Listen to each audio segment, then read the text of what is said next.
Welcome back, I'm Steve from Real Gun Adventures. I thought we'd have a quick look at this CVLife scope. So this is a 3-9 by 40 AO CVLife. Doesn't have a funky name or anything clever. It's I guess an entry-level scope, 25mm tube. This is a kind of parallax correction, so it's an adjustable objective.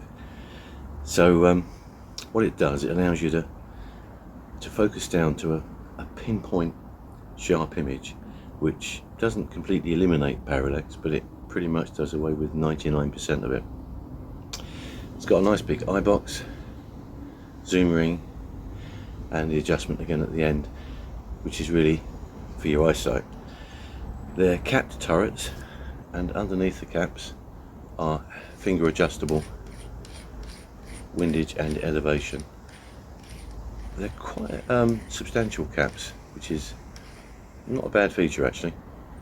So that's really easy to adjust. Feels quite firm, quite positive. There's no ring on there, so that will be to some degree waterproof. Fine threads on all these things, so you do need to be careful.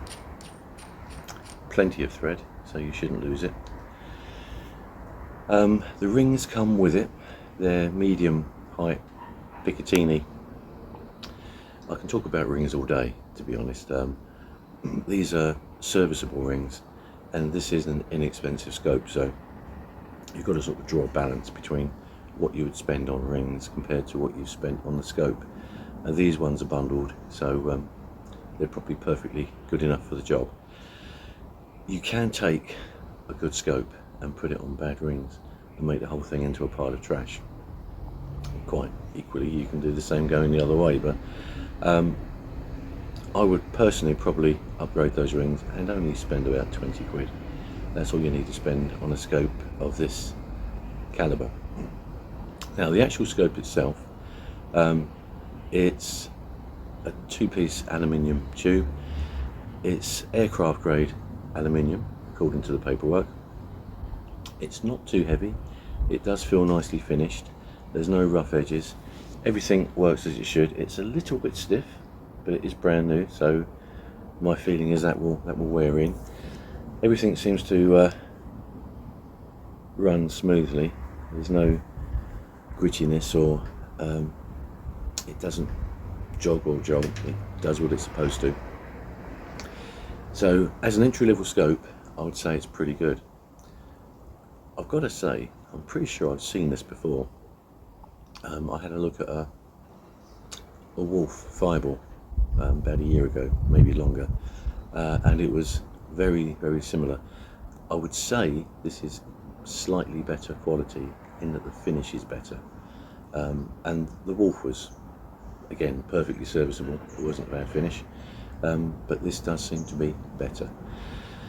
Now my only gripe, and it is my only gripe, the packaging is not great, and it was delivered by Royal Mail, and they dented up the box and they broke the lens protectors, which isn't a big deal for me because I've got a big collection of lens protectors, so I just found one that fitted, and I'm happy with that. But that could be a problem. If that's the only set of lens protectors you've got, there's a good chance that the Royal Mail will manage to break them. Although, you know, stuff comes all the time, and it's not that often it gets bashed. I've had stuff from UPS and another big famous carriage company, which I don't want to say their name, but I've had a lot of trouble with it, and it's not easy getting compensation in all of these cases, but it does happen. It's one of those things. It's the distance they're coming. I mean, some of the cheaper couriers, you almost know that there's going to be damage before it even shipped, but in this case it was really down to the box. The box wasn't really man enough to take the handling of the Royal Mail, so that really is my only issue with it. Now the reticle is quite nice. It's a tad on the thick side for me, but it works. It does what it says on the tin. It's a second focal plane, So unlike a first focal plane where you zoom in and out on the actual reticle, this one stays the same all the time. So what you've got is what you've got, and when you go to maximum zoom, I do find it's a little bit on the heavy side, but again, perfectly usable. So there's nothing wrong with the scope, and as an entry-level scope, I think it's probably ideal. I don't know much about the brand CVLife. This is my first experience, and I have to say it is pretty good. There's nothing really that I can pick holes in. It is what it is. You know, the price is the price. I'll put some links in the description if you want to go and have a look. I think on the whole, I mean, there are so many budget end scope manufacturers now, and some of them seem to have the same scope with different names on. Somebody makes them, so whoever that is doing quite a good job on a lot of these. There are some absolute, well, the nice way to say it is low quality. There's some rubbish around at the lower end, and I've always said, and I will always say, really you need to get up to that sort of £100 barrier, and things change drastically at that point. It's not always the case. There's been a couple I've seen, and this is one of them, that are below that, and they are very nice scopes. Now, I've only used this on a PCP and a CO2 rifle, which are recoilless, so I haven't had the acid test. I do have a Dyno 52, which is much smoother now, but it is still quite heavy on scopes. So I think this might have a little outing on that rifle, and we'll see what happens. So I'll come back and do an update. But in essence, this is what you get from CVLife. It is well made, it's well finished, the glass is pretty good, it seems okay in low light as well. Most of them do, in all fairness, until you get down to that rubbish end, when they're not much good in full daylight either. But this glass is pretty good. The adjustments pretty good, you know, everything feels nice and firm, nice and positive. Quite often they can be a bit ambiguous, and that isn't the case with this one. O-rings, so it's waterproof. There's no plastic on it as far as I can tell, apart from perhaps this adjusting ring at the end.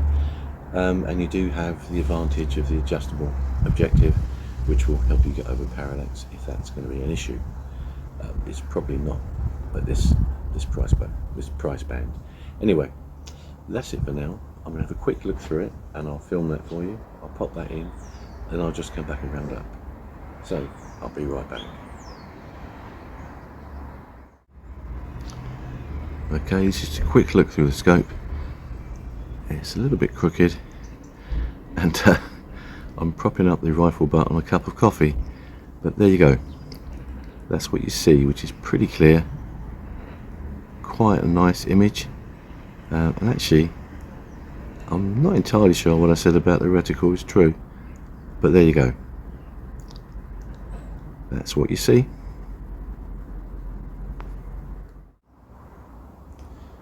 So that's what you see through the scope, which I've got to say isn't bad. It is a bright sunny day, so much so I've had to put the canopy up to try and keep some of the sun off of me so I can make the video, but it's not bad at all. And I think if you've got the need for a fairly inexpensive scope, particularly for perhaps a PCP, this is the way to go. They are rated for spring rifles and rimfires, probably centre fires. You know, the amount of stress they can take is pretty good. In my experience, putting cheaper scopes on spring piston rifles is often a mistake, because they do damage them. It's the two directions of recoil that causes the problem.